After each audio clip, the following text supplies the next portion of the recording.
여러분 안녕하십니까. 마하나임 뉴스입니다. 이재명 대표에게 말이죠, 증과 사범 개별 사건 12개 혐의 중에 5개가 현재 재판 중이고, 민주당은 범죄인 이재명이 이끄는 내란 유발자, 그리고 내란 선동자, 그런 정당이다, 이렇게 이제 강력하게 비판하신 분이 있습니다. 누구냐면은 말이죠, 지난 17일날 그 국회 기획재정위원회 상임위에서 말이죠, 경남 진해 출신의 그 국민의힘 초선 의원인 이종욱 의원입니다. 이종욱 의원은 말이죠, 미시간 주립대학교 대학원의 그 금융학 석사과정을 마쳤고요, 서울대학교 대학원의 그 행정학 석사과정을 마쳤습니다. 공무원으로, 고위 공무원으로 오래 계셨는데요, 조달청 청장을 지내셨고, 기획재정부의 그 가장 요직으로 불리우는 기획조정실 실장을 역임을 했습니다. 이 의원이 말이죠, 당시에 그 기획재정위원회에서 윤석열 대통령의 비상계엄 선포라든가 이것을 내란, 내란죄, 이렇게 이제 강력하게 야당이 비판하는 것을 보고 말이죠, 아직까지 최종적으로 결론이 내려진 것이 아니다, 이렇게 이제 하면서 이제 반론을 편 내용입니다. 우리 모두 말이죠, 이종욱 의원의 말씀하신 내용을 우리는 다 좀 알아야 될 것 같습니다. 왜 그러냐면은 윤석열 대통령이 선포한 그 비상계엄을 비판만 할 것이 아니다. 물론 이제 비상계엄 선포를 잘한 것은 아니다, 이렇게 이제 이야기를 하고 있습니다. 그러면서 비상계엄 선포를 했느냐 안 했느냐 보다도 그 비상계엄을 어떻게 해서 선포하게 되었느냐, 우리가 그걸 알아야 된다, 이렇게 이야기하면서 말이죠, 그동안에 민주당이 국회에 그리고 정부를 향해서 저지른 아주 폐악을 말이죠, 조목조목 이렇게 설명을 하고 있습니다. 이 내용을 들어보면은 말이죠, 저라도 이렇게 말이죠, 비상계엄을 선포했을 것 같습니다. 아마 이 영상을 보시는 분들은 내라도 비상계엄을 선포했을 것이다, 그런 마음이 다 들 것입니다. 그래도 이종욱 의원은 말이죠, 설령 그렇더라도 참았던 것이 더 좋을 뻔했다, 이렇게 이제 물론 진단을 하고 있습니다만은, 우리 보수우파, 우리 말이죠 중도, 그리고 우리 자유 대한민국이 평안하여 든든히 서가기를 원하시는 분들은 반드시 이 영상이 말이죠, 한 4, 5분밖에 되지 않습니다. 국회의원이고 행정부에서 꽤 오랫동안 고위공직에 계셨기 때문에 그동안에 이분이 봐왔던 것을 말이죠, 간단하게 일목요연하게 이야기를 하고 있습니다. 지피지기면 백전백승이라고 그러지 않습니까? 이것을 꼭 우리가 한번 보셔서 모르는 분들에게 전파하고 형편이 이래 되었구나, 이렇게 이제 우리가 설명을 하고 또 오해를 하시는 분들에게 설득을 함으로 해서 우리 자유 대한민국을 이 탄핵의 늪에서 구할 수 있다, 저는 그렇게 확신을 합니다. 자, 영상 한번 보시겠습니다. 시청해 주셔서 감사드립니다. 다음은 존경하는 이종욱 의원님 질의해 주시기 바랍니다.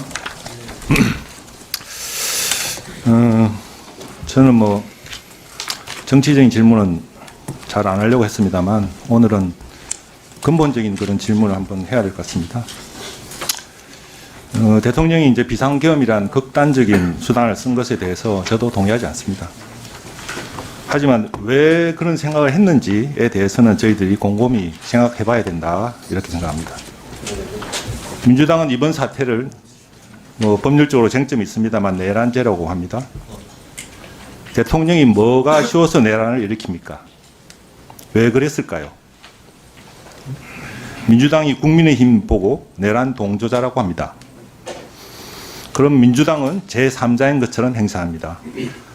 민주당은 책임이 없습니까? 민주당이야말로 정과 사범 8사건 12개 혐의 5개 재판, 범죄자 이재명이 이끄는 내란 유발자, 내란 선동자, 원인 제공자입니다. 무슨 말이냐? 저 초선입니다. 지난 7개월 한번 뒤돌아보겠습니다.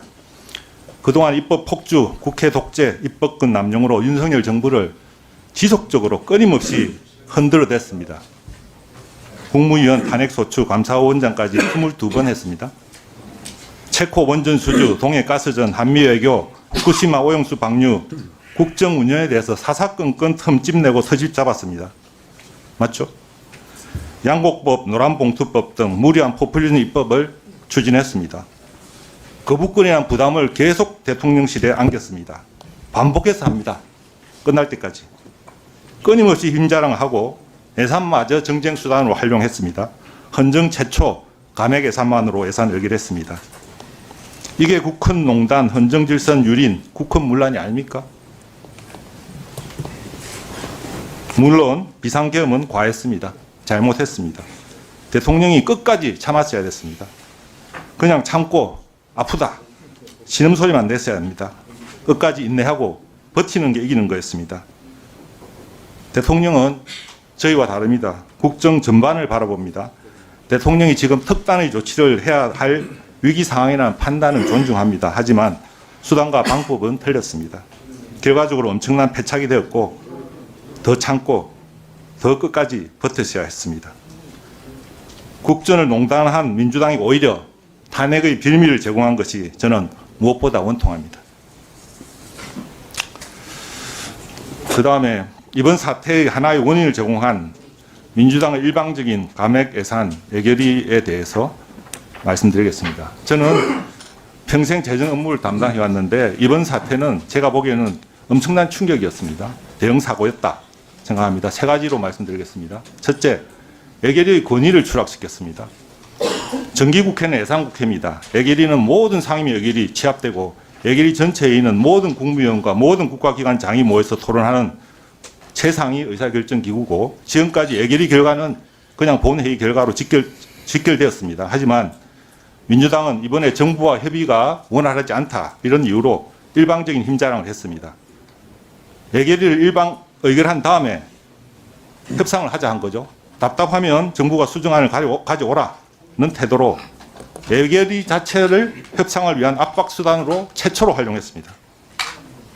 그래서 정부가 가지고 있는 헌법상 예산 정액에 대한 헌법상 정부 동의권한을 정액에 대한 동의권한을 무력화시키고 오히려 반대로 정부가 요구하면 야당이 정액 요구 수용권한으로 둔갑시키는 재주를 부렸습니다. 두 번째, 이번 사고는 예결위 건은 정부 도움 없이 민주당에서 자체적으로 감액안을 만들었다는 겁니다. 굉장히 충격적인 겁니다. 지금까지 한 번도 그럴 수가 없었습니다. 물론 예결위에서 기재위 차관님도 영입하시고 국세청 차관님도 계시니까 자체적으로 세입 예산안도 만들고 세출 예산도 조정하고 할 수 있다는 것을 보여준 겁니다. 하지만 여러 가지 실무적인 오류도 있었죠. 본회의에서 일부 수정안을 만들어서 부랴부랴 고치기는 했습니다만 그게 이제 민주당에서는 앞으로 얼마든지 정부 도움 없이 수정안 만들 수 있다 이렇게 자랑거리로 생각할지 모르겠습니다. 제가 판단하기로는 실제 예산을 집행하는 행정부를 의견을 무시한 그런 행태다 이렇게 생각합니다. 얼마나 무모한지 입증한 거다 이렇게 생각하고요. 나머지 세 번째는 제가 다음 질의 시간에 말씀드리겠습니다.